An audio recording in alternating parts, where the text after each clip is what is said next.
All right, welcome everyone to our training this evening. Thank you all for being here. We have a packed agenda, so I'm just going to jump in. Today we have Abby Herringshaw, clinical psychologist with Project AFECT, which stands for Autism Family Empowerment Coaching and Training with Stanford Medicine Children's Health. Next slide, please.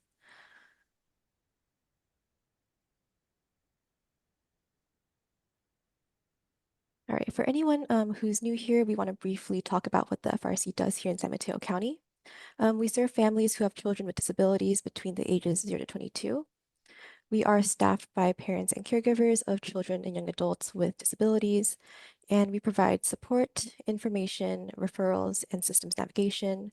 We also offer trainings, support groups, a resource binder, and a monthly e-newsletter. I want to give a disclaimer that the FRC is not a legal firm or a legal services agency, and we cannot provide any legal advice. Any information provided by the FRC should not be considered a means of taking the place of legal advice that must be obtained through an attorney. With that, we invite you to connect with us, and I'll put our contact information in the chat. Next slide, please.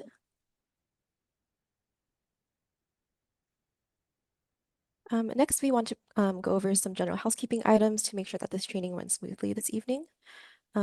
As mentioned, we will be recording this training to make available on our FRC video library. So we ask that you please mute yourself when not speaking to avoid any background noise, and please be respectful throughout this training. We are offering simultaneous interpretation in Spanish today. So if you haven't already, please select the language that you would like to listen to this presentation in. You can do this in the settings bar under the globe icon and select either English or Spanish. Even if you're listening in English, please still select English in the settings, and this will allow you to hear the interpreter translate from Spanish to English. We are also offering live automated captions today. So if you'd like to view the captions, you can go to your Zoom settings bar, find the CC icon, and click to show captions. Later on in this training, we will offer 2 breakout rooms. And I'll explain in the next slide how to join the breakout rooms, but these will give you an opportunity to connect with Project AFECT staff in a smaller group. You'll complete worksheets on behavior plans, and you'll be able to get your questions answered. The breakout rooms will not be recorded, but we still encourage you to refrain from sharing any names or detailed information to protect your privacy and the time in the small groups. If you registered in advance for the training, you should have received an email with the parent worksheets attached. There's an English version and a Spanish version, and I'll also put them in the chat. And to access them, you just click on the attachment and open, and you'll be using these worksheets during the breakout rooms. At the end of the training, we will be distributing a survey both in English and Spanish to collect your feedback on how this training went. It will be anonymous and will help us understand how to improve our trainings for you all. And last, we will be sending a follow-up email tomorrow with all of the materials from this training. Okay, next slide, please. Okay, as mentioned, we will have 2 breakout rooms throughout this training. We'll have 3 rooms set up, so 2 for our English speakers and 1 for our Spanish speakers. For our English speakers, it doesn't matter which room you join, but depending on how many people join each room, we might reassign you to balance them out. So just heads up. So when the time comes, we'll open the breakout rooms, and if you're joining on a computer, you'll be able to click breakout rooms in the Zoom menu bar, and then click the blue join button to join the room of your choice. If you're joining on a mobile device, you can tap breakout rooms in the upper left corner, select the room of your choice, and then click join. And if you need help joining a room, you can let us know and we can assign you to a room. Okay, thank you everyone. And now I'll turn it over to Abby.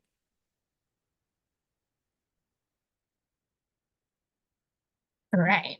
Hello, everyone. Thank you so much for joining us this evening. My name is Dr. Abby Herringshaw. I'm a clinical psychologist in developmental behavioral pediatrics at Stanford Children's Health. And I am here with Dr. Ingrid Lynn and Nadia Lopez, who are also from our team at Project AFECT. And Project AFECT is a project funded by the California Department of Developmental Services, designed to increase access to services for families affected by autism spectrum disorder. As Iris was mentioning, we do have some parent worksheets to fill out during the presentation. We are going to have 2 breakout groups.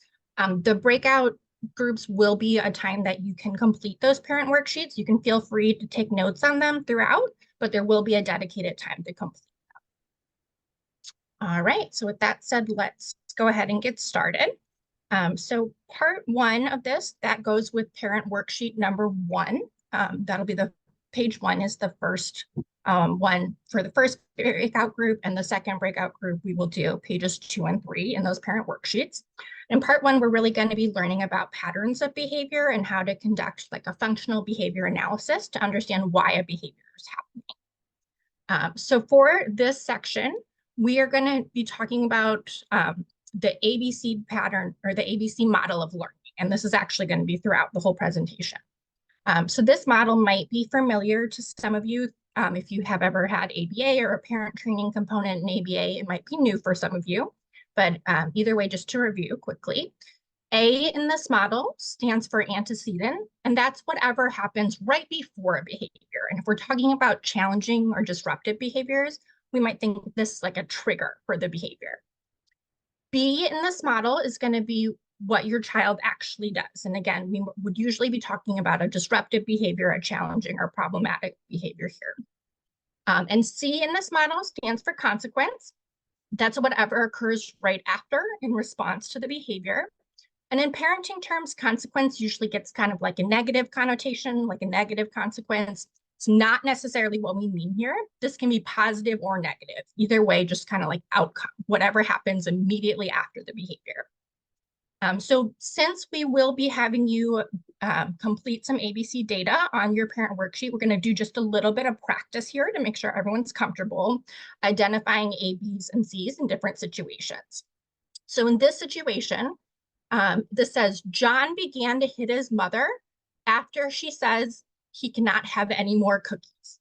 His mother tries to distract him with his favorite toy to make him stop. So in this situation, I want everyone to think for a minute, what would be the A, the antecedent or trigger? What would be the B, the behavior? And what would be the C, the consequence? I'm gonna give you guys about 10, 15 seconds to think about that.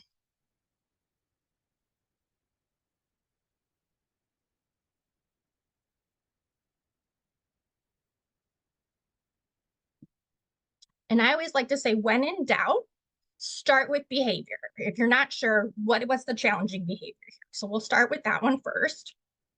The challenging behavior here, the B, is John began to hit his mother. So if we start from there, we want to say, what was the trigger? Why did that happen? What happened right beforehand?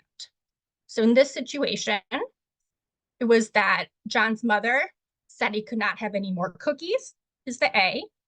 B, John began to hit his mother. And then C, mother brings John his favorite toys to distract him and make him stop hitting. Okay, so we have a few more practice situations here. This next one says, Amy's parents are having a conversation. Amy begins throwing toys at her sister, so her parents stop talking and come address the situation. This one's a little trickier. Again, I'm going to give you guys about 10 seconds here to try to think through what's the A, the antecedent, B, the behavior, and C, the consequence.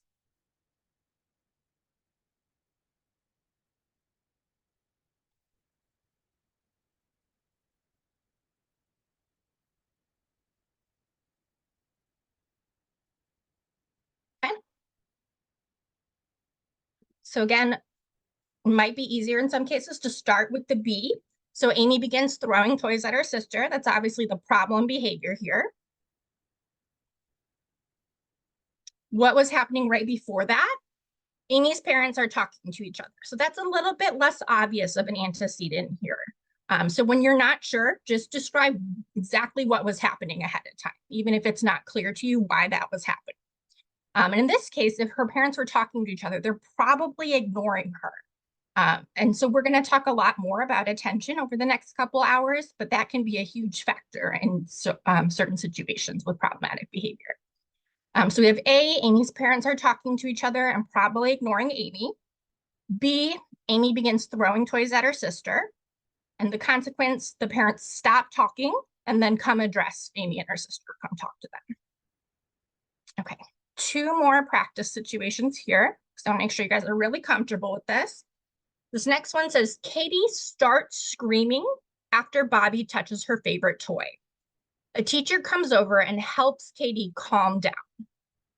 So again, I'll give you about 10 seconds to think about that one.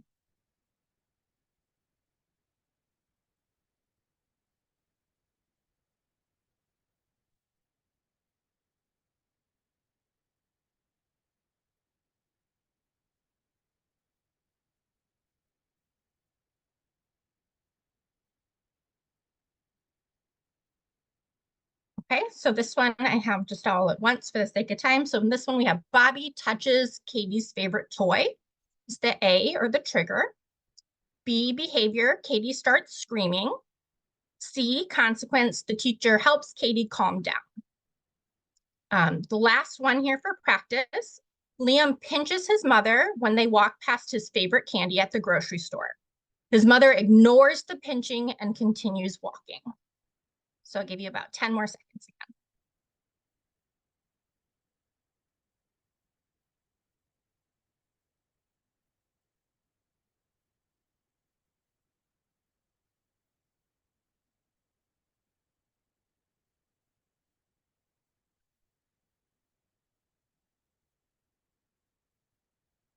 Okay, so for this one, the A, the trigger, Liam and his mother walk past his favorite candy at the store. B, the behavior, Liam pinches his mother. And C, the consequence, the mother ignores the pinching and continues walking in this situation. Okay, so we will be going through some ABCs for some of your situations on the parent forms during breakout groups, but we will be there during those if you have questions with that process. All right. So B's, that we don't have direct control over, because that's what our kiddos are actually doing, right? So we can try to set things up in the best possible way with our A's.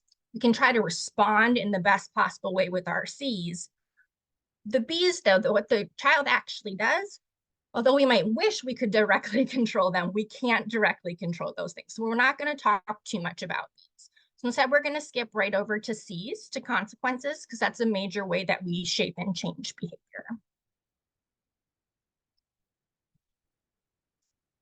So again, consequences, even though sometimes we think of those as a negative thing, that's not what we mean here. We really just mean outcome, and it's whatever happens immediately after in response to a behavior. And again, consequences can be either positive or negative for a child. And this is going to be from your child's perspective. So whatever happens immediately after, does your child think in that moment that was a good thing or a bad thing, is what we're asking here. So if whatever happens immediately after is a good thing from your child's perspective, something they liked happened right after, that's the technical definition of reinforcement. And that means that behavior is more likely to occur again in the future. And I think most people are kind of generally familiar with the term reinforcement. And I think a lot of times when I ask parents, what does that mean to them? They kind of say, oh, like I give a reward, or I try to praise my child, or positive reinforcement, right? And that's the same idea. We try to give a positive outcome after something in the hopes that it would happen again in the future. So this is a very technical definition of that, but if you think about it, hopefully it should match up with your kind of general sense of what reinforcement usually means. On the other hand, if whatever happens is either negative, so your child doesn't like it, or neutral, meaning just nothing happens, there was no effect, that's either punishment or extinction, and we'll talk about each of those. That means that behavior is less likely to occur again in the future. And really here, ideally, we're talking about immediately afterwards. So there's kind of like a 10-second-ish rule is the ideal kind of window we want to capture. If we're able to give feedback, positive or negative consequences within about 10 seconds after the behavior, that way we can tap into this really basic kind of learning that like all animals learn this way. like sea slugs learn this way. Our brains are really pre-wired to learn that when two things happen in rapid succession, those two things go together and to change behavior based on that moving forward. So if we're able to tap into that, we don't depend on your child like stopping, thinking, and then consciously choosing. Like, oh, let me think. I want to make sure a good thing happens this time. So I'm going to choose to make a good choice right now. That way, we're able to kind of affect behavior at a subconscious level. So if we're not able to do that in an ideal world, like let's say your child has a good day at school and you want to give them a reward at the end of the day, that's better than nothing. That might work, but it's a little more dependent on your child being able to consciously understand and make that connection between the reward and the behavior earlier. On the other hand, if we can give that feedback right away within 10 seconds, we can do this at a subconscious level where even if your child doesn't understand or isn't choosing to do something differently in the future, this should still affect behavior moving forward. So that's going to be the ideal situation whenever we're able to. Okay, so let's talk a little bit more about each of these. So reinforcement again, if there's a good thing that happens after. So a few examples here. With Bobby touches Katie's favorite toy is the A. The behavior, Katie asks for a turn with the toy. And then if the outcome was Katie then got a turn with the toy, that should be exactly what she wanted in this situation. So it should be a good thing from her perspective. And so she should be more likely to do this behavior to ask for a turn with the toy again in the future.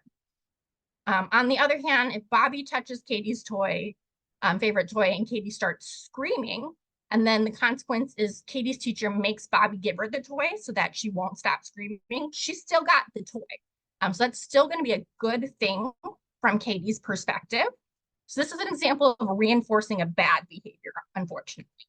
So even though it's a bad thing for her behavior in the long term, what we're asking here is that a good thing for Katie in this moment? In that moment, Katie got her favorite toy back. So that's a good thing for her right then in the short term. It's still going to be reinforcement for Katie in this situation. So that behavior, the screaming, is going to be more likely to happen again in the future once again. This last one here says Amy's parents are talking to each other. Amy starts throwing toys at her sister, and Amy's parents stop talking and scold Amy. So again, the antecedent here, the trigger, was that her parents were talking to each other and probably ignoring her. So now she has got them to stop talking and come interact with her. So this is going to be a good thing for Amy too in this situation. This is going to be reinforcement.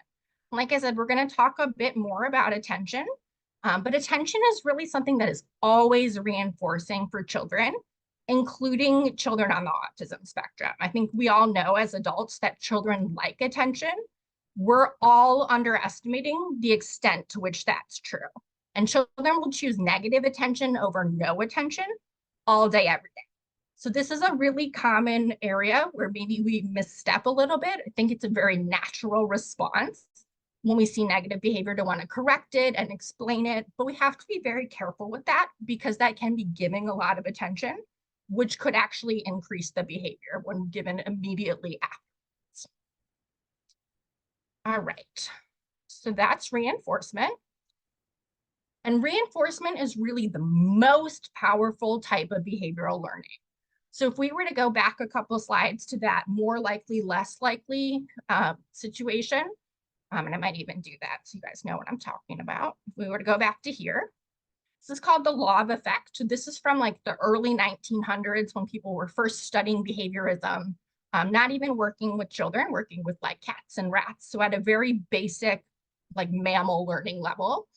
The person who first came up with this eventually actually removed the bottom part, that less likely part, because it's not consistently true, not in the way the top part is consistently true. So this top part, do something, experience success, strong, consistent future impact on behavior moving forward.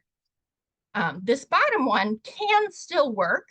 It's not like it's never effective, but it's kind of hit or miss, and it depends on some other factors. So it's not as strong of a tool as reinforcement is.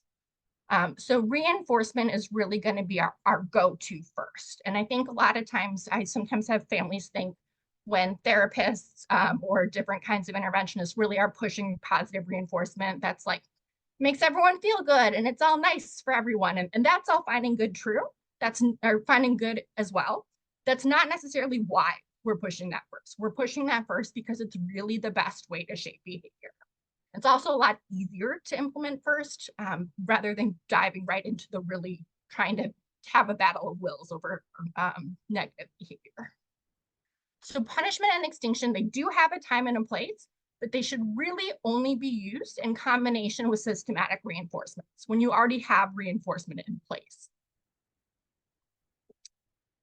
So what that really translates to is once a negative behavior has occurred, we're really in damage control. That's no longer a good learning opportunity at that point to change behavior moving forward once the bad behavior has happened. Really what we want to focus on and the best we can do at that point is making sure that we don't accidentally reinforce the negative behavior or minimize the extent to which we reinforce the negative behavior, which is going to make things worse for us in the long run, of course, since it's going to increase the behavior moving forward. The real opportunity for learning and long-term improvement is anytime that a behavior goes a little better when you're in a similar situation and the behavior is a little bit better than it was last time, and we're able to reinforce that better behavior. That's where we can really work to change behavior in the long term. Okay. That said, I'm thirsty. That said, punishment and extinction have a time and a place, so we're still going to talk a little bit about them. So punishment is usually a familiar concept to most parents. So again, it's something you don't like added after, which should make that behavior less likely to occur again in the future. So if John's mother says he cannot have any more cookies, is the A. B, John hits his mother. C, John gets sent to timeout without any cookies. So that should be a negative thing for John. We would think he wouldn't like that. So in theory, that should make this behavior less likely to happen again. Okay. Extinction might be a little bit less familiar. So that means something used to get reinforced. It used to get a good outcome in some way. And then we just remove that reinforcement. So now nothing happens. So let's say we have the example that Liam learned that if he pinches his mother when they walk past his favorite candy at the store, his mother will put the candy in the cart in order to get him to stop pinching. So she was reinforcing it, right? He then began to pinch his mother every time they walked past the candy. He learns that works quite well. Let me keep doing that. I can get my candy that way. Then following someone's advice, his mother begins ignoring his pinching and instead continues shopping. Liam eventually stops pinching since it's never successful anymore. So it used to get reinforced. We just remove that reinforcement and eventually it stops. So most families that I work with, a vast majority of the time, someone told them at some point, just ignore it. And that is easier said than done. And I realize that for many reasons. One of which being that some behaviors you can't ignore. They're dangerous. There's a safety issue. So in part 2, we're going to talk about what do you do in those situations? But even if you can't totally ignore something, we don't want to throw this principle out entirely. So still minimizing attention to the extent that we can is important. Another thing that makes this really difficult is the behavior often gets worse before it gets better. And that's so common and has its own name. It's called extinction burst. And it's actually very logical too, if you think about it.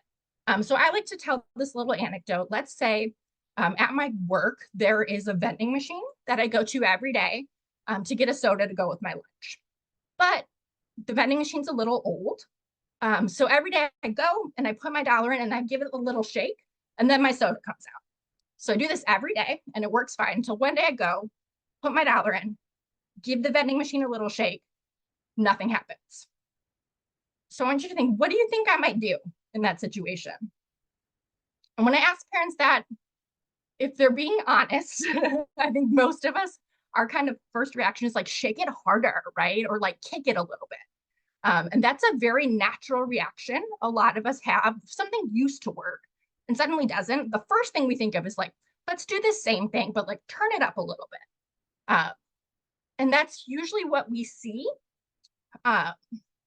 with behavior, right? So if the kiddo used to scream or pinch and all of a sudden it's getting ignored, bring louder. I'm going to pinch louder, or maybe like hit you instead, right? So just like ramp it up a little bit. So let's say that day I kick it and then my soda comes out. What do you think I'm going to do the next day? It's reinforcement, right? And so if I kick it and then my soda comes out, I'm going to kick it again the next day. And so we have to be really careful in this situation, because if we then give in or reinforce the escalated behavior, we can end up in an even worse place than where we started. On the other hand, if it never works again, I might try a couple more times, but eventually I'm going to accept like it's broken. I'm going to stop wasting my money and my energy and do something else. And that's what we see usually happens, is that there's an increase in behavior oftentimes, but then a sharp decrease. So if we're able to remain consistent, this process can work quite well, but we have to be prepared for that escalation in behavior, because it can be quite difficult to deal with. So we'll plan around that and start with reinforcement first. That kind of makes that go easier. So again, just a reminder, if the new one gets reinforced, even worse. So consistency is really key in that situation. All right. And that said, even with all this talk about punishment and extinction, I want to say a reminder that reinforcement is still the most powerful type of behavioral learning. So we're always going to use that first. Punishment and extinction, we only want to use that in combination with systematic reinforcement. So a reminder. Okay. One last new concept in this first part, and this is functions of behavior. So the purpose or objective of a behavior is called its function. For example, in the case of John hitting his mother after she said he couldn't have any more cookies, he was likely trying to protest and or to get more cookies. Therefore, the function of this hitting in this case was to express displeasure and to get more cookies. And the function of most disruptive behavior falls into one of four major categories. Can be more than one of these at a time, but usually these four cover most situations. So the first one here is escape or avoidance, attempting to escape or avoid something they don't like, trying to get out of something, basically. So you might have your older child, a teenager, who says their stomach hurts because they don't want to go to school that day. A child who throws a tantrum when asked to clean their room. Anytime you're trying to get out of doing something you don't want to do, that would be an escape avoidance function. The next one here is attention seeking. So attempting to get someone else's attention. So when Amy throws her toys, when her parents were talking to each other, is a great example of that. A child uses curse words in front of his mother because he knows that'll get a reaction. Anything loud, stomping feet, slamming doors, screaming. We do loud things for a reason. We want someone to notice. So that's a good clue. This might be attention seeking. I also like to say about attention seeking, it can be a good consolation prize. And what I mean by that is, even if it wasn't the original goal, so let's say the original goal of the behavior was to get something specific or to get out of doing something, if your kid realizes that's not going to be a choice, I'm not going to get that. Okay, if I can at least make a big fuss about it and get a lot of attention in the meantime, it's better than nothing. It gives kids a kind of a sense of control still. It's a little bit like misery loves company, rather than just having to like wallow and being upset by myself. If I can at least interact with you, kind of make you upset too, or let it be known that I'm very upset, it's better than nothing. So it can be a consolation prize in that way. Number 3 here is to get what they want. So attempting to obtain something specific that they like. So a child who screams until he's allowed to watch the TV show of his choice. John hits his mother when she says he can't have any more cookies. The kiddo you see having a tantrum in the middle of Target because mom wouldn't buy the candy or the toy that they wanted, to get access to something specific that they like, basically. This last category is automatically rewarding. That means that behavior is pleasant in and of itself. There's no ulterior motives. That means whatever the behavior is, I just like doing it. That's it. I just like it. It's nice. So repetitive behaviors often fall into this category. They may or may not be problematic, but sometimes they can be. Repetitively spinning in circles, hand flapping, anything like that. So anything we would call like stimming is usually automatically rewarding. I just do it because I like it. But we all do automatically rewarding behaviors. If a mother goes to get a massage, anything like that, basically the B is the C. Just the thing in and of itself is nice, and I enjoy doing it. So it's automatically rewarding. So just a little more practice here. And this last one, these two here, we're going to go through these and choose the most likely function of each behavior. And then based on the consequence that's given here, determine if the behavior is more or less likely to occur again in the future. And really to determine functions, you really just typically need the A and the B. It's a little bit independent of the C. So this first one says Benny's mother tells him it's his brother's turn to pick a movie. B, Benny begins screaming and hitting his brother. So based on that, I'm going to give you guys a few seconds to think what is probably the function of that behavior.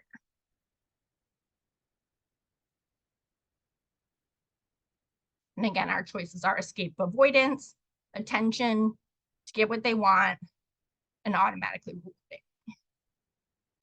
And the C we do have here is that Benny's mother lets Benny pick the movies so that he stops screaming and hitting. So I'll give you a few more seconds to think the function, and also based on that C, that consequence, do we think Benny is more or less likely to do this again next time?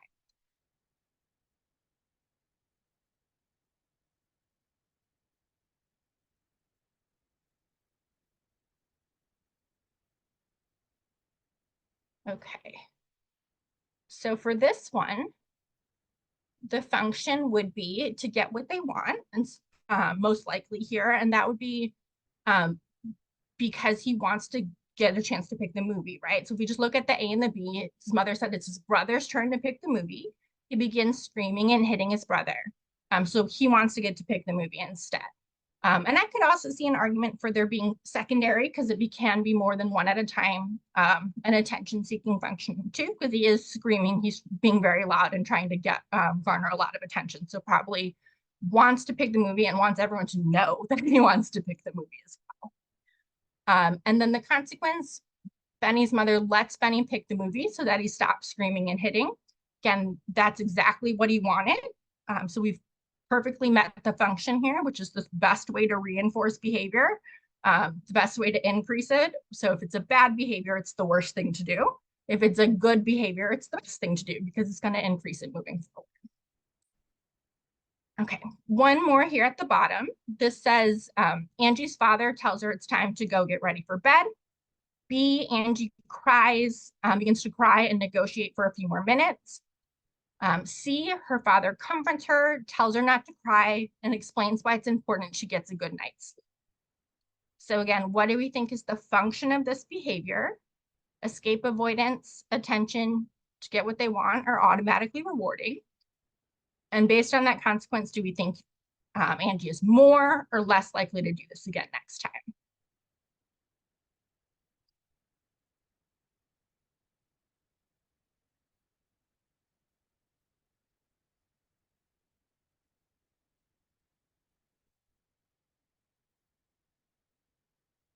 Okay.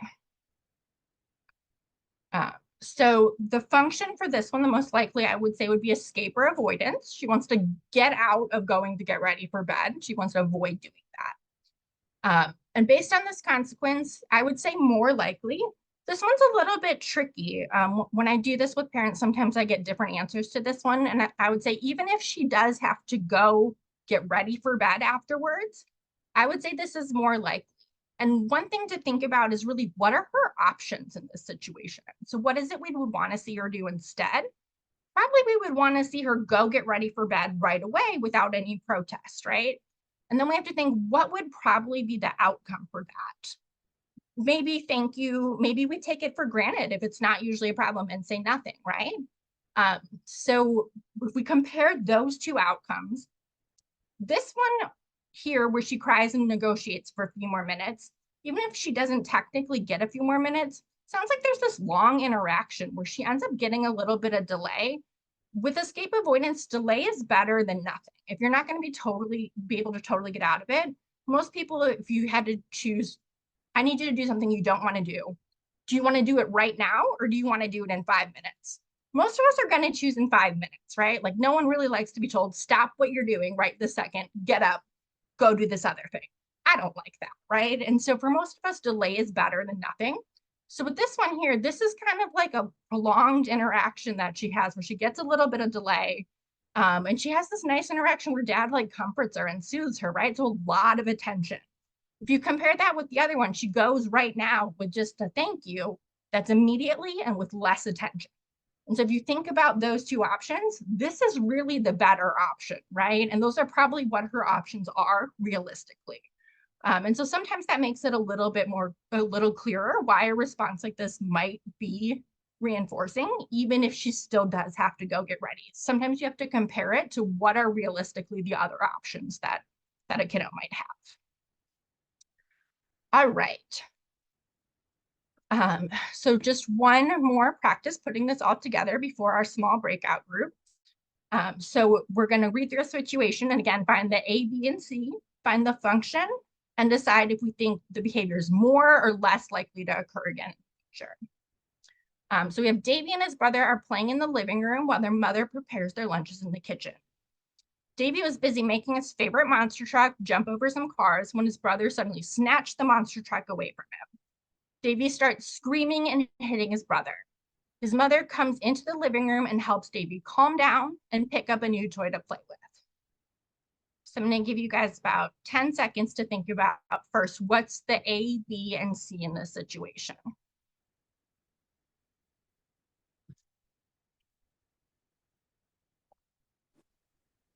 Letter A. Letra A, el antecedente fue que le quitó el juguete.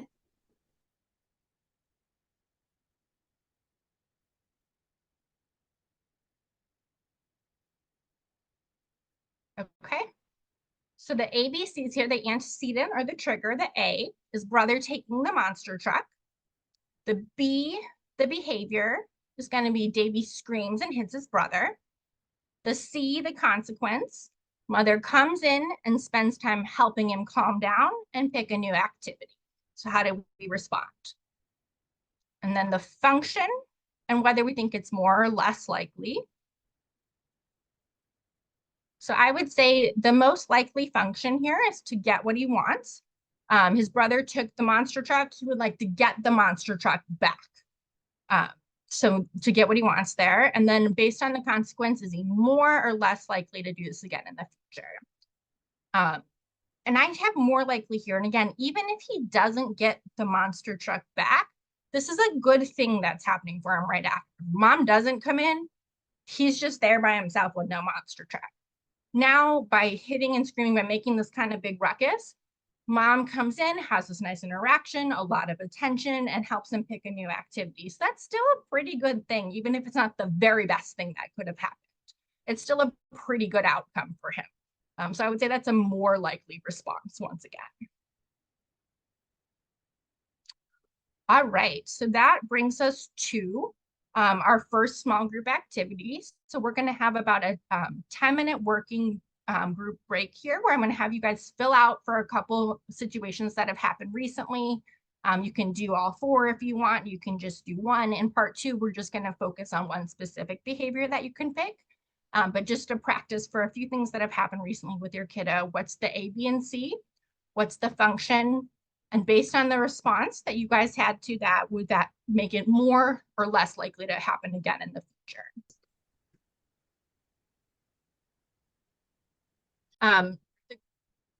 The question was, what do we think in a couple of situations where we weren't sure about the function? The first one was if it seemed like a sensory function. I would say most things that we would say were like a sensory function, whether it's sensory seeking, sensory avoidance, whatever it might be, that typically would go with the automatically rewarding one. The other one had to do with rigidity.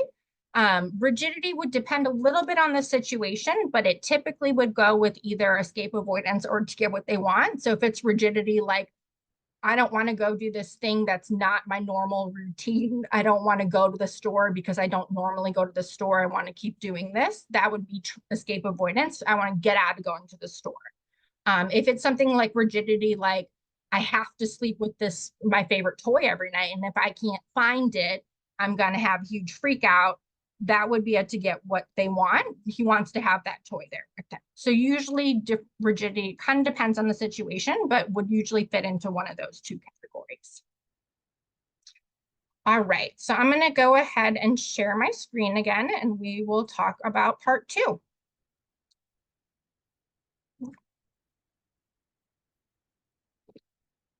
Okay, and I do just have some examples that we'll go through here, and we'll come back to these a few times, but in case anyone did have questions that didn't get answered, and I feel like that 10 minutes went very quickly, hopefully maybe these will kind of be similar to some of the situations you might have had. So I have antecedent in this first one, child wants a snack. B, child hits parent. C, what happened after, how was the situation handled? The parent offered different snacks until they figure out what the child wants. So that would be to get what they want as the function, they want to get a snack.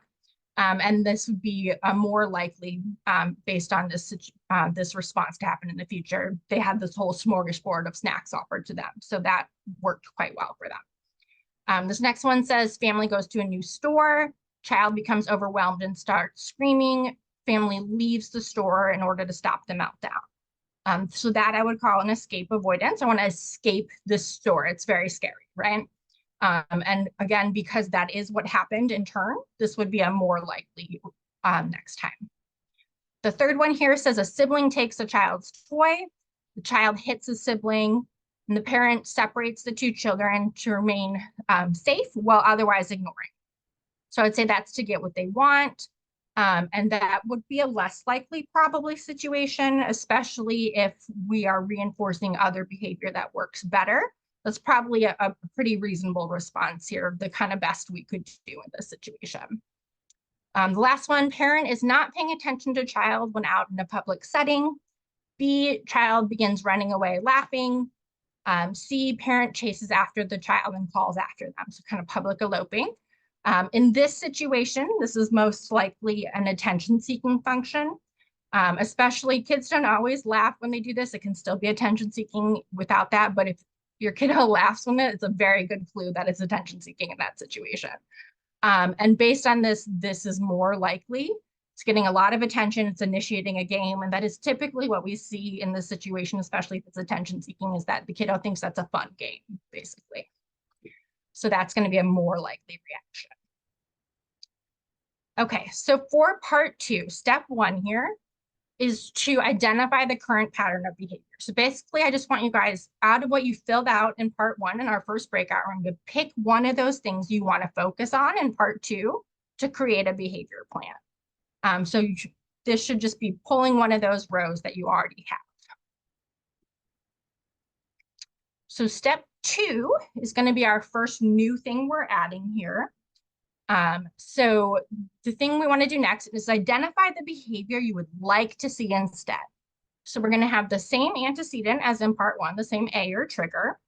Then we'll have the old inappropriate behavior. And what we want to add is to think, what's the new, more appropriate behavior that you want to see your child do instead in a similar situation? And don't overthink that question. A lot of times it's a really simple thing of like that last example we had, running away in public, staying near me in public might be what we want to do, right? And I'll go over a couple more examples, but it can be a very simple thing there. The new replacement behavior should serve the same function typically as the old inappropriate behavior. So for it to work well for your child, it should have the same function. It should meet the same outcome, but it's just a more appropriate way to do it. And if there's something that your child is already able to do that can serve as a replacement behavior, we want to start there. We can work up to an even better behaviors later. So even if it's not the ideal thing you'd like to see them do, if that's maybe a harder skill for them, if there's something that can work that they can do for right now for challenging behaviors, we usually want to start there. So what I mean by that, for example, say a child can't use words to communicate, but they can lead a parent over to the item and then grab or point. If right now they're hitting to communicate, leading a parent over to, and grabbing or pointing is a big improvement there. Even though probably the best thing we'd like to see them do is use words, if this hitting is a big problem right now, let's not push them to do words quite yet. Let's just get them to go back to this other thing that's an improvement, a step in the right direction. And then once we've consistently got that down, we can work on words again. Okay. So here again are some examples of different replacement behaviors, and we'll come back to these couple example situations throughout. So a child wants a snack. If the old inappropriate behavior was a child would hit their parent when they wanted a snack, the new, more appropriate behavior we might want to see is some kind of functional communication, right? So using words, pictures, pointing, whatever is a reasonable thing for your child to do to show you what they want, some kind of more appropriate way to communicate. Family goes to a new store, the old, less appropriate behavior, child becomes overwhelmed and starts to scream. And the new, more appropriate behavior, we have a couple here. Sometimes there can be more than one. The child either tolerates the new setting, which would be great if we can get there, or asks for a break in some way when needed. Then in the case of parent not paying attention to the child when we're out in public and the child runs away laughing, what we would probably like to see instead is child asks parent to look what they're doing, shows them something, stays nearby, some other more appropriate way to get attention and interact with the parent while staying nearby. And we're not talking about the C's quite yet. We'll get there, but that's why they all just say parent response for now. So we're not at that step yet. So that's step 2. Okay. And if we want to make that new, more appropriate behavior actually happen, we want to make that easier to do, if possible, than the old inappropriate behavior, and or more effective than the old inappropriate behavior. And especially if we can check both of those boxes, we will expect that the behavior will change over time. If we can make the appropriate behavior both easier and more effective, then the behavior really should change. We would expect that it would with just a little bit of time and learning, because it's in the kiddo's best interest at that point. Easier is not always possible. We think about the example of hitting versus using words. Hitting's a lot easier than using words for a lot of kids, right? And that's why a couple slides ago when I said start with what's within reason for your child right now, that's because some of those things are way harder if they're not in your child's skill set quite yet. So we wanted to go with like the easiest thing that's more appropriate. We can always adjust how we respond to things to make things more or less effective. So the second one, we can always make sure we check that box. The first one's a little trickier, but we want to do our best at it and make the new behavior as easy as possible. And we're going to talk about how to do that. So to start actually making changes in some of the patterns that are happening, we can first add proactive prevention measures. So anything we do on the front end before the behavior has happened, that's going to make it easier to do the more appropriate behavior or make the inappropriate behavior less likely to occur in the first place. That would be a proactive prevention measure. And we're going to talk about each of these steps in depth. Just kind of an overview first. At the B here, teaching new appropriate behaviors, we don't always necessarily need to do this. So sometimes the thing you want to see your child do instead, they already know how to do. Staying nearby instead of running. Most kids know how to do that. Or like if a child is verbal, asking for something nicely versus screaming. They know how to talk in a normal volume if they already know how to talk. So sometimes we don't need to teach that, but sometimes that thing we want to see them do is not something they're able to do. We would say it's not in their repertoire yet. And in that case, we might need to kind of make a plan to teach and practice that behavior to make it easier and easier for them. So we'll talk a little bit about that. So those two, A and B here, are things that make the new behavior easier to do. And C really gets to make the new behavior more effective. So we want to alter how we respond to make sure the appropriate behaviors are always more effective at getting a good outcome for your child than the negative ones. And again, we'll go through each of these steps. So starting with adding proactive prevention measures. So again, these are any preventative measures we do before the behavior has happened that make the problem behavior less likely to occur in the first place. And I would say most parents are probably already doing a lot of these things. Like I stay nearby my child when I'm in public, or I keep sharp objects away from them, right? So keep doing those things, definitely. Anything you are doing. And we just want to work to brainstorm and say, are there any additional things I could be doing? And there are an infinite number of prevention strategies you could think of and brainstorm out there. I'm not going to be able to cover every single thing, But I have some large categories and ideas to kind of help start the brainstorming here. So we'll go through each of these, but kind of some large categories: monitoring your own emotions and communication, considering setting factors, and we'll talk about what that is, environmental controls, so things in the environment, providing choices, and providing structure and setting clear expectations. This first one, I would say, is kind of the lowest hanging fruit, but I would say it's something we should always be doing, and this could be on everyone's behavior plan for any behavior, is monitoring your own emotions and communication. So children pick up on adults' stress and arousal level probably more than we realize. So if you're kiddo, if you're out in public and you see your kid starting to act up and you're like, oh my God, and then you start getting really tense and nervous about it, that's going to ramp your kiddo up more. They're going to pick up on that quite a bit. So we're all human, but do your best to kind of remain calm yourself. If you want to try to be a calming presence for your child. So monitor your tone of voice, your body language. Try your best to try to be even keeled and say, what's going to help my kiddo come back down to like a calm level? I want to be that because that's what I have control over right now. The other thing to think about here is speaking your child's language. So a lot of times kiddos act up, or problem behavior comes from not understanding what's happening or not being able to communicate what their needs are, right? And that's very confusing and makes everything scarier when you don't understand what's happening right now. So we want to do our best to be able to communicate information to our child in a way they can understand. So if your child is verbal or understands things verbally, I would say use simple, clear language to get information across to them. None of us hear long communications like me constantly, like this presentation. If someone was super, super stressed out right now, this is probably all like the teacher in Peanuts, right? Of like, what, like you're not hearing it. When you're really stressed, you need like simple, clear language. So kind of keep that in mind, simplify things a bit.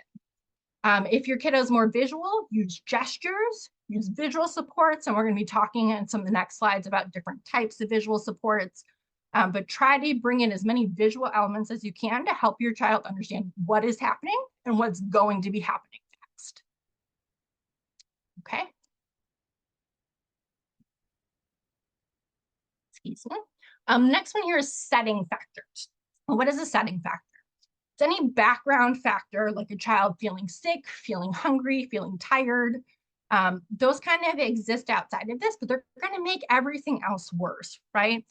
And so there's still, those are in the background. There's still usually a more immediate ABC that happens. But if your kiddo is not feeling well that day or something is upsetting them that happened earlier, that setting factor is going to make that ABC way more intense, right? Maybe a smaller A is going to cause a bigger behavior. And kind of escalate in that way. So we all want to be mindful of those and try to plan around them whenever we can. Sometimes it's simple to address them. So if you know your kiddo's hungry, like, can we add a snack or a nap somewhere? Is that going to help us with our routine on a daily basis? Oftentimes we just need to plan around this. So if we're going to have them do something brand new or something really difficult, let's not do that right before a meal when he's super hungry. Typically, if you know he gets cranky right then, if you have a little tendency to get hangry then, or right before bedtime, right? That's not the best time to try something brand new and something difficult. So just kind of be mindful of that and be strategic. And attempting new difficult things is something we always want to do in the best case scenario. So like, when is my child the calmest? When is he well fed? And when is he feeling healthy? Again, we don't have control always over all of these. We have busy lives, all of us, but whenever we can, if we can account for these factors, we're going to be setting ourselves up for success. Okay, the next one here is environmental controls. So this changes to the environment or kind of setting that will help prevent problem behavior. So there's a lot of examples of ways you can do this. I have just a few here. The first one is sensory elements. So thinking about the environment, is it overwhelming? Is something about that contributing to the behavior? So the example of the new store that's overwhelming, noise canceling headphones or playing music or something that kind of helps keep your child calm. Similarly, going to the store during off hours, right? Maybe we don't want to go at noon on a Saturday.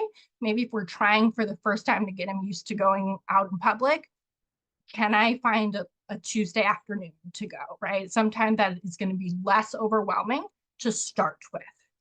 And whenever possible at home, removing distracting or overstimulating items from sight might help kind of things go more smoothly.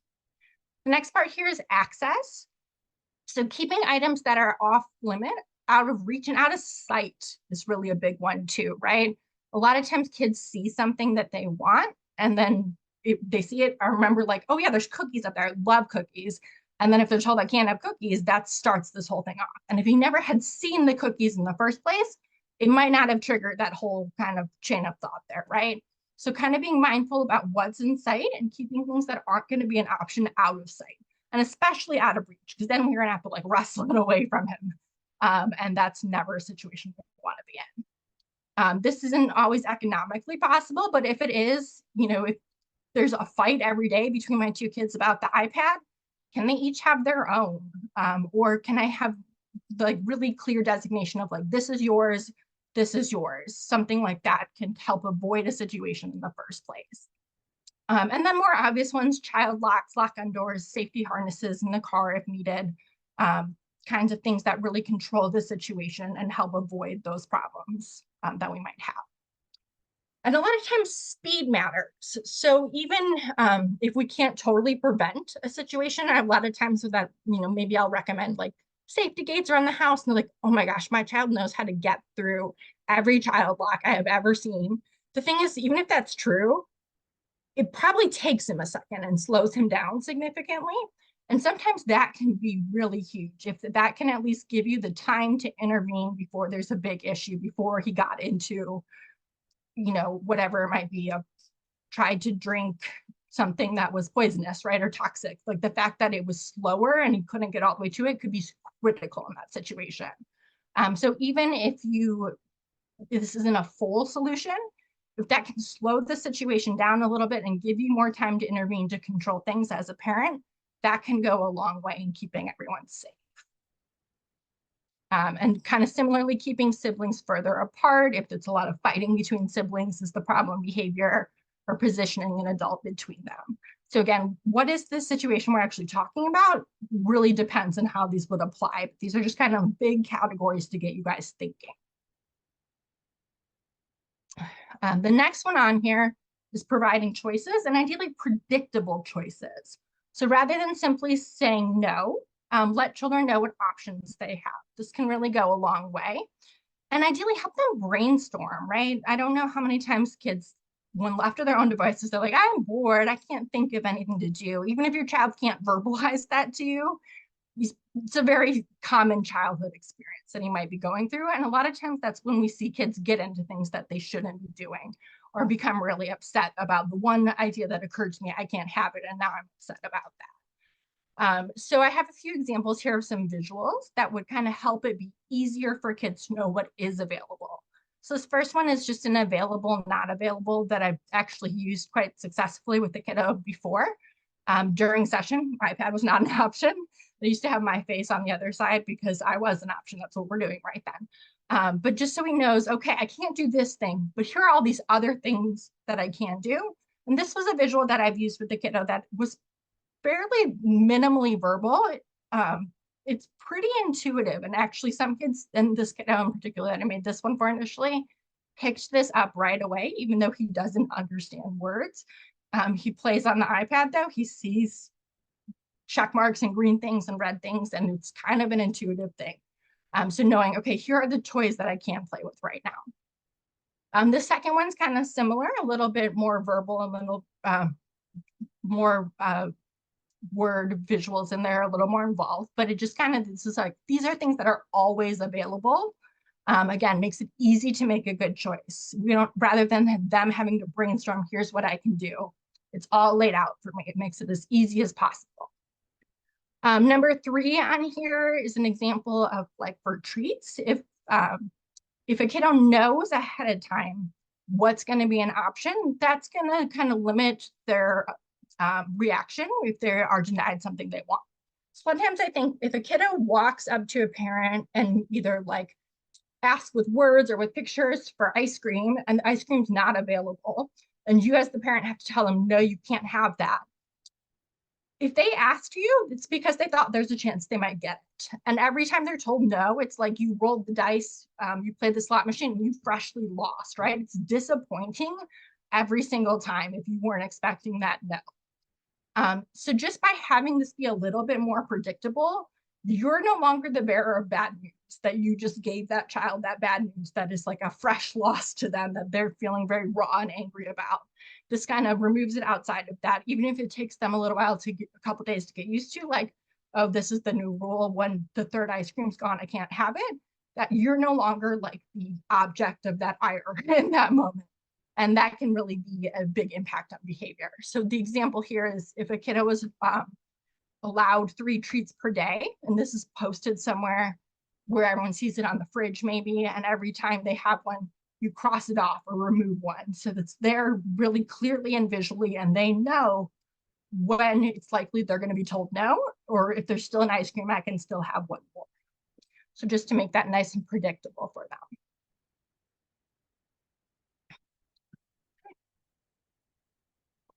Pardon. Okay. The last part on here is providing structure and setting clear expectations. The first one on here, predictable routines. Again, the more kids know what's coming, what to expect, even if the first couple of days that's hard to adjust to, after a couple of days, it's no longer so upsetting each time. So if we can try to do things in a predictable way, make it as clear as possible what's coming next, what's about to happen, because we always do it this way. This is always what, after I brush my teeth, then I go put on my pajamas. Each step of that becomes not so difficult. It's just habit at that point. The next one's timers, transition warnings. So we'll talk about visual timers a little bit on the next couple slides. But again, no one likes to be told stand up right now from what you're doing and go do this other thing. Transitions are a huge trigger for so many of the kids I work with. Still, it's always disappointing for a kid to end a fun activity, but if we at least know it's coming, whether that's with a visual timer or just saying, okay, you have 5 more minutes, okay, you have 3 more minutes, that can go a long way to making that a little bit easier. And again, these things on their own probably aren't a magic silver bullet.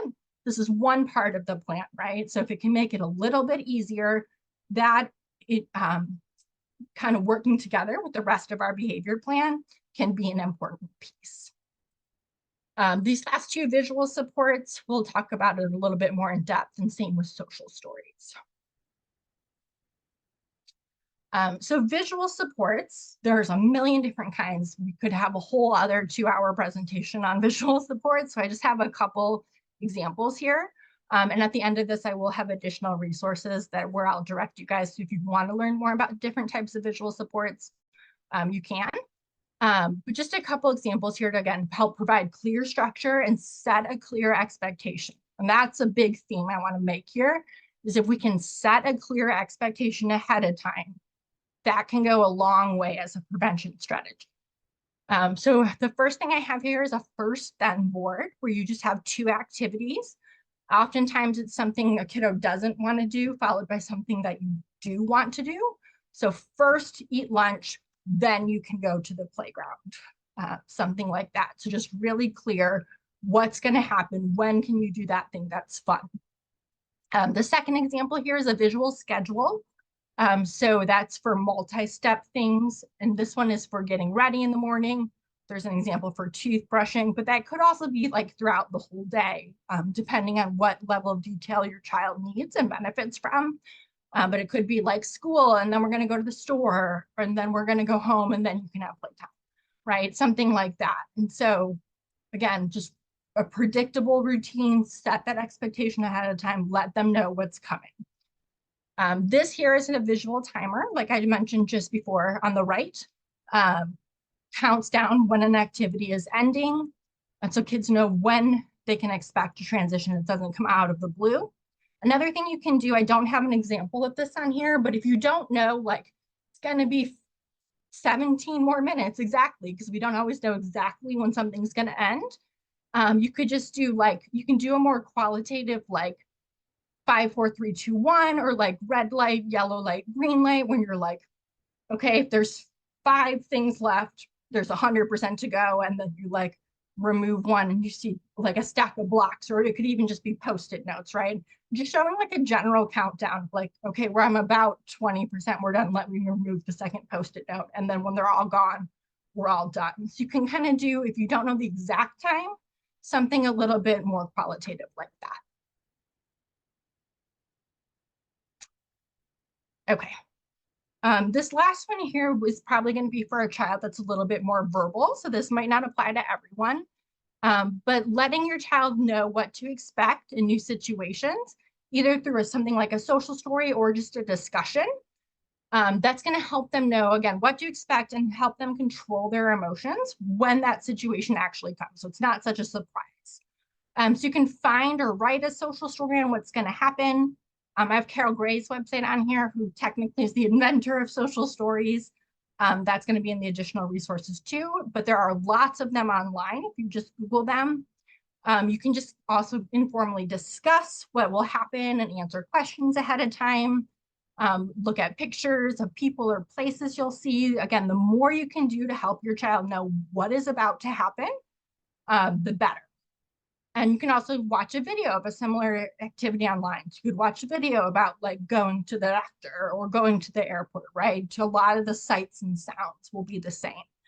So it's going to be a little more predictable. I like to write a lot of my own social stories. I love a good social story. And so whether you're just discussing informally or writing a social story, here's the formula I've come up with that I like to include. It's what is happening and why. So kind of at whatever level your child is at, we're going to the store because we need to get some things to eat or whatever it is. Basically let your child know, I'm not doing this to be mean. There's a reason this is happening that might be important at whatever level of understanding you think your child is at. The next part is what to expect. So what's going to happen? We're going to be there for about this long. You're going to see this. You're going to hear this. You'll have to wait for this. Anything that's scary that might happen. If you're going to the doctor, are they going to have to get a shot or not? And avoid, if you can, the temptation to leave out the scary parts, because we really want to be honest here and let kids know what's going to happen. The third part, what they should do. So what behavior we want to see them do during that time. How can they succeed? And end on a positive note, what's in it for them? So what will be the good outcome for them if they do that behavior we just asked them to do before? So I have just a little example here of one that I wrote following this. This is the tooth doctor, the dentist, one of my most popular ones. I think a lot of kiddos that I work with have a hard time with the dentist.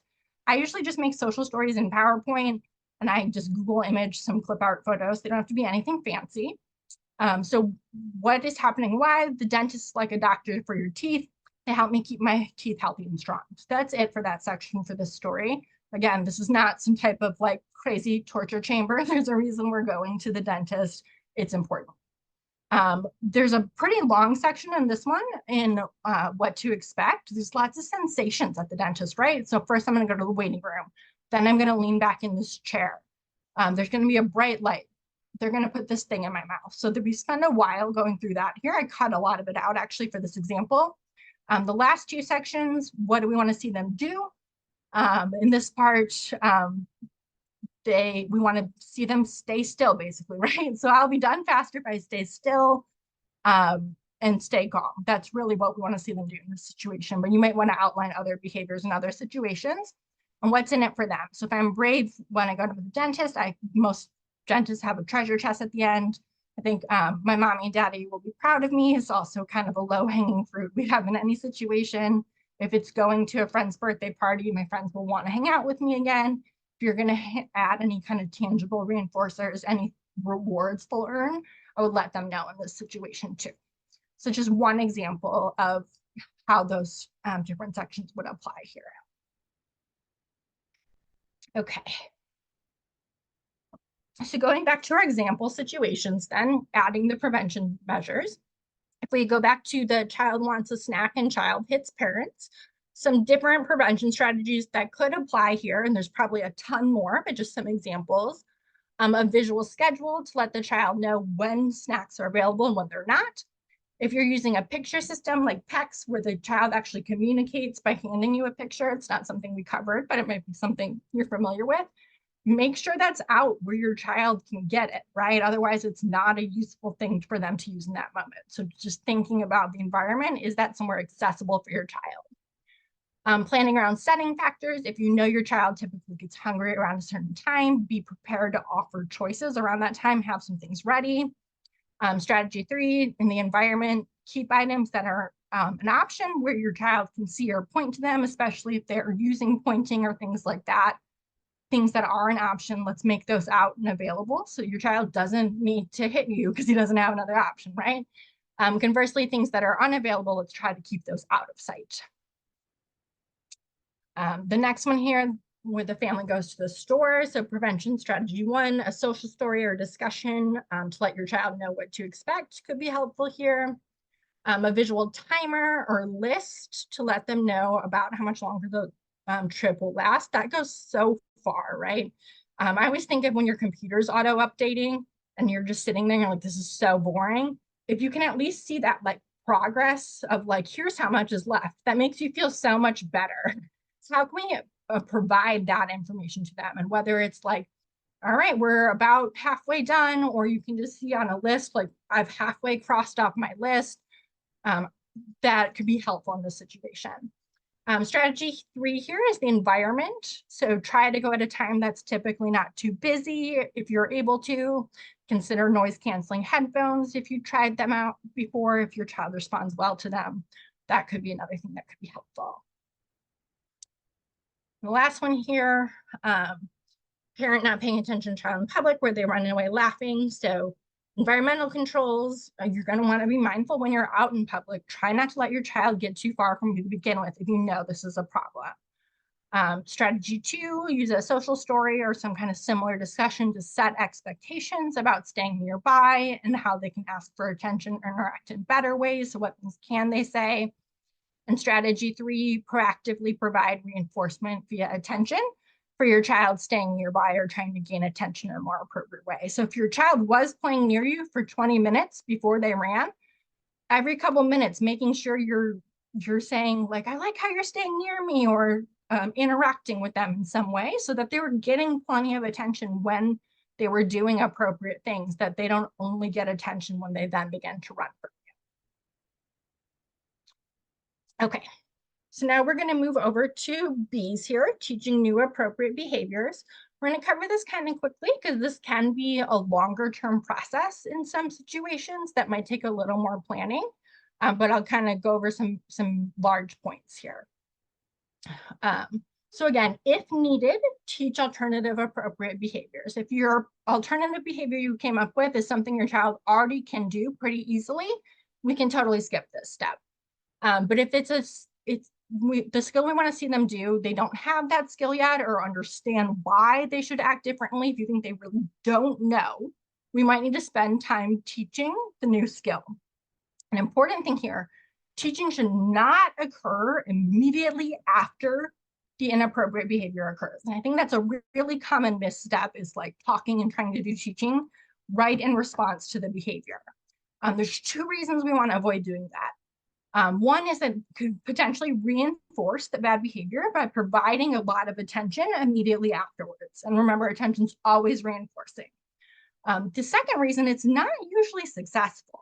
When kids are acting out already, they're usually a little bit worked up. It's not a good teachable moment. Like, none of us process new information well in that moment. And they're also pretty focused on like whatever was happening, right? When kids are acting out, they're like, okay, am I going to get the ice cream though or not? They're not thinking about next time, right? And so that's not usually successful. It's much better if we feel like we do need to do teaching, we do this in a calm moment that's like totally removed from the situation. So ideally before the behavior ever happened, if we can kind of predict it ahead of time, but again, not an ideal world. So if we are not able to do that, then several hours later, when the moment has totally passed, sometimes the next day, when you feel like it's totally removed, calm situation, best case scenario for my child to hear me, maybe that's when we go about teaching. And again, this might be a longer term process, and anyone who has ABA or other kind of interventions, sometimes those might kind of work with us to work on replacement skills in the longer term. I'm going to go to the right-hand column here first. Examples of skills that we might teach. Functional communication is a good one. That's oftentimes a long-term goal, but can replace a lot of problem behavior. A lot of problem behavior comes from not being able to communicate what you want. Social skills oftentimes are a good replacement for attention-seeking behaviors. A lot of times kids do negative behaviors if they don't know other better appropriate ways to interact with other people. So that might be important. Coping skills, again, if I get overwhelmed, teaching and practicing calming skills for emotion regulation, or specific tasks or skills that we need them to do, like how to get dressed. Teaching methods here, social stories we already covered, but can, again, be useful for teaching new behaviors too. Just modeling appropriate behaviors. So instead of running away from me, like you can say, look at this, and practice saying that. Visual schedules are supported, so visual with steps to brush your teeth, available activity list. Again, make it easier to do that new thing. And reinforcing successive attempts. So again, focus on improvement, get a little closer, even if they're not all the way there. If they did a little better, let's reinforce that. So reward small improvements or individual steps as they work to learn more complicated skills. Okay. And with teaching new behaviors, practice new behaviors in the easiest settings first. Start in level 1, I like to say.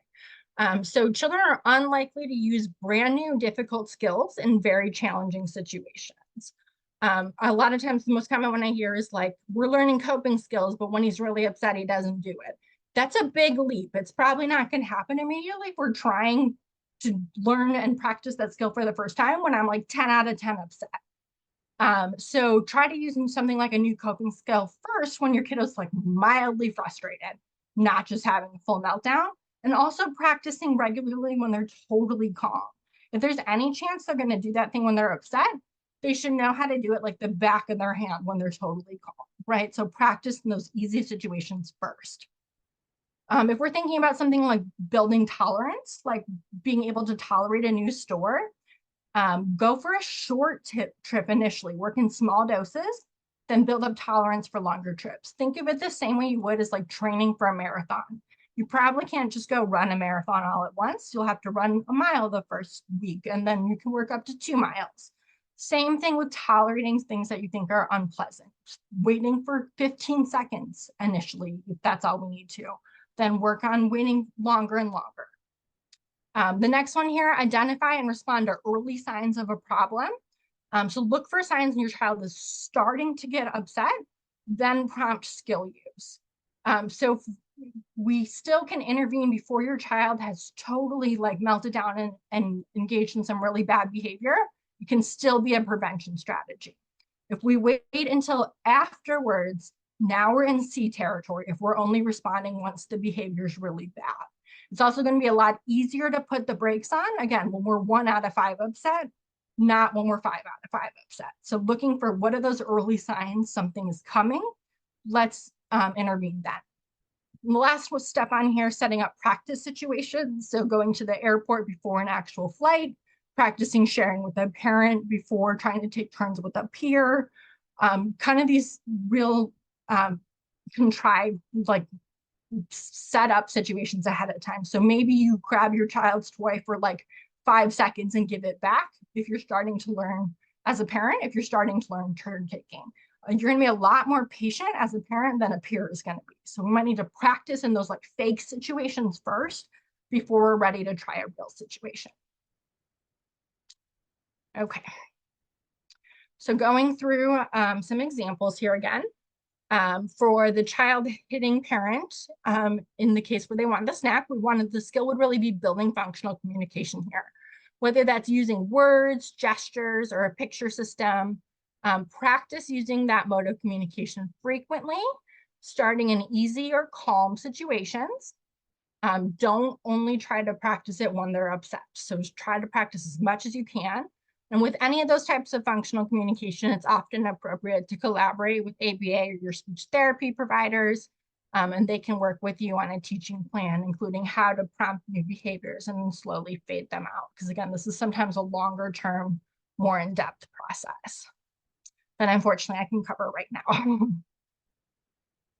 This next one here, family goes to a new store and becomes overwhelmed and screams. So the new behavior would be looking to tolerate the new setting or asking for a break. So the first skill, tolerating a new setting. Again, that's something we have to build up tolerance for. So start with short trips. Maybe first go to a store when you just need one thing, right? And then work your way up to longer ones. You can also introduce and practice coping skills for kiddos that are a little bit older and more mature. And with those, maybe practice regularly in calm moments, though remember, not only at the store. Skill 2 here would be asking for a break. And again, think, how do I make that as easy as possible?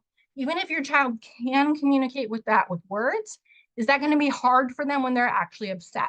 Maybe if we have like a visual break card or like a signal, is that going to be easier to do in the moment than remembering to use my words if I have that visual cue there? And the last one here, a parent not paying attention to child out in public, running away laughing, and what we want to see them do instead. Asking just one example of what this might be, asking the parent to look at what they're doing, seeking attention in a more appropriate way. So decide what it is your child should do or say when they want your attention, and then let them know that. Practice that skill ahead of time. And consistently try and reinforce them for using that skill, even at home and in lower risk situations. Make those words easy for them, kind of on the tip of their tongue, a matter of habit. You're going to be much more likely to do it in this other situation in that case. Okay, so I'll move for the last few minutes here over to step 5, the last step here, making appropriate behaviors more effective than inappropriate ones. So part 1 of this, first, always make sure you're meeting the original function. So the more appropriate behavior should be more effective for your child than the inappropriate behavior at meeting their original goal. And you want to make sure that difference is clear and consistent. So when we have the inappropriate behavior, do not allow that to be effective. Do not give them, allow escape or give the desired item or whatever it was. And the new, more appropriate behavior, reinforce, if at all appropriate, if you're even willing a little bit to give them that thing right then, err on the side of doing it so that we can increase this new behavior. So again, some examples here. Child hits parent when they want a snack. The child should not get the snack, versus when the child uses words, pictures, or pointing, some better functional communication. If they are at all allowed to have a snack right then, the parent should help the child find the desired snack. If they're not allowed to do it, I would try to give them options, still give them attention, still let them know you've heard them in some way, like thank you for asking nicely, or showing them with visuals what things are available right now. The next one, family goes to a new store, child becomes overwhelmed and starts to scream. We should try, if we're at all comfortable with it, not to allow a break until your child begins to calm down. On the other hand, if they tolerate the new setting for a few minutes at least, or ask for a break when needed, they get a break for asking calmly, or we can add something that's a little bit outside of the original function, but earn something they desire, like a small reward after the trip through remaining calm throughout. And you would want to let them know that they could earn that ahead of time if they do X, Y, and Z, and let them know what it is they need to do.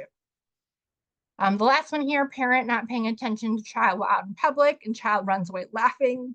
The parent would want to run and get the child and bring him back to safety while otherwise minimizing attention. Whereas if the child asks the parent to look what they're doing or place nearby, we would want to immediately, enthusiastically give praise and attention frequently before there's a problem. So kind of proactively there. Okay.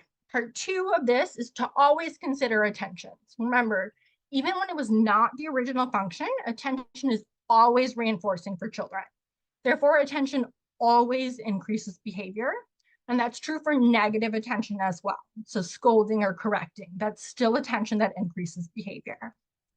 So looking over at this chart here, I think this is a really useful visual. At the top, we have whether your kiddo's doing something okay or not okay. And note that that doesn't say good. It says okay intentionally.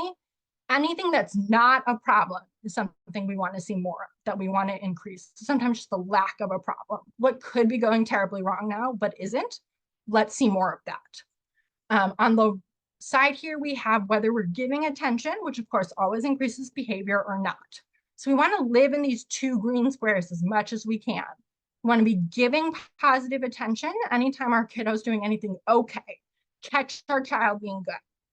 On the other hand, we want to either ignore or minimize, when we can't totally ignore, our attention to inappropriate behavior. We want to avoid giving too much attention to inappropriate behavior. That's a criticism trap, the top right here. And we want to avoid the tendency to ignore or take for granted the lack of a problem, because that's still appropriate behavior that we're not reinforcing. It's an opportunity we're missing there. So based on that, we want to maximize attention for appropriate behaviors and minimize attention towards inappropriate behaviors. So just one strategy to maximize attention here. This particular strategy is probably most important for kids that are more verbal. For kids that are less verbal, I think the actual words that you use don't matter as much as the interaction and just saying something, showing your kid you see them. For a kiddo that understands more, it matters what specifically you're saying, we always recommend using specific labeled praise. And that's a praise statement that tells your child exactly what he or she did that you liked. And we find those have a larger impact on behavior than unlabeled praise. So unlabeled praise would just be saying, thank you, good job. Labeled praise would be saying, good job staying near me at the park. Or thank you for going to get ready when I asked you the first time. Being nice and clear. And I don't know if you guys relate to it all, if you've ever had like a boss or someone say something really specific that you did. I like how you made that presentation. That was really clear and easy to understand. And you're like, okay, I'm going to do that again, right? It has a much bigger impact on behavior that way. So if we're able to give this kind of information, it will have a larger impact on behavior moving forward. It helps kids also make a clear connection to the effective appropriate behavior. With this, we'll want to focus on improvement. So again, think about progress, steps along the way, and highlight and reinforce those. So I like it when you stay calm at the store. Good job staying near mommy. Thank you for using your words to ask me. Thank you for asking me nicely, even if you're denying them something. So thank you for asking me so nicely for a snack. That's not a choice right now. Here are your choices. So still giving the praise in that situation. I'm proud of you for you're being such a good boy or good girl by playing so nicely with your brother, whatever it might be. So just a few examples there. On the other hand, we'll want to minimize attention for inappropriate behaviors. So we'll want to completely ignore an inappropriate behavior whenever it's practical or possible. And instead really focus on giving attention to things we want to see instead. So I have a quick video example here where you'll see this kiddo's going to do something that this parent doesn't like. She's not even going to acknowledge it, but she's still going to give some pretty direct feedback just by when she gives attention and takes attention away. So I want to watch this and then be on the lookout for that of what didn't she like and how did she make that quite clear without giving attention to it. Oh, hey. Can you hear it now? Brian's just gonna. Oh, I'm gonna have my bears sit over here and have a picnic. What shall we eat today? Oh, would you like to come to our picnic? I think we should have sandwiches. Oh, I like how you're hugging the bear. That's nice when you play gentle. Bears. You wanna have a picnic, You Bears? made them hug. Let's have a picnic. Yeah, let's have a nice Yeah, picnic. you guys can come too. I like when we all play together and we Yay. play nice. Yeah. Yeah. Okay, so kind of what we saw there is more attention for more appropriate behavior and then pulling attention back for less appropriate behavior. And as we relate this to challenging behavior, thinking, even if I have to give some attention here, there shouldn't be more attention with escalating behavior. There should be more attention with de-escalating behavior. So really that's the principle you want to have in mind. As things get a little better, that's where there should be more attention. Okay. Oh. One more video here. Oh, hey. There we go. In the example of if there's something unsafe or that you need to address in some way, how do you minimize attention? And really you want to think, what's the minimum amount of attention you need to neutralize the situation, to keep everyone safe, to stop any major property damage, without giving any extra attention. So I will say in this example, this is someone's child who's not going to go on to be an Academy Award-winning actor. Hopefully it still gets the point across. He's going to be pretending to like tear down the Christmas tree if that's unclear. I think it still is a helpful example to see. Hey! I'm busy right now. Important! Super important, like the world's going to explode important!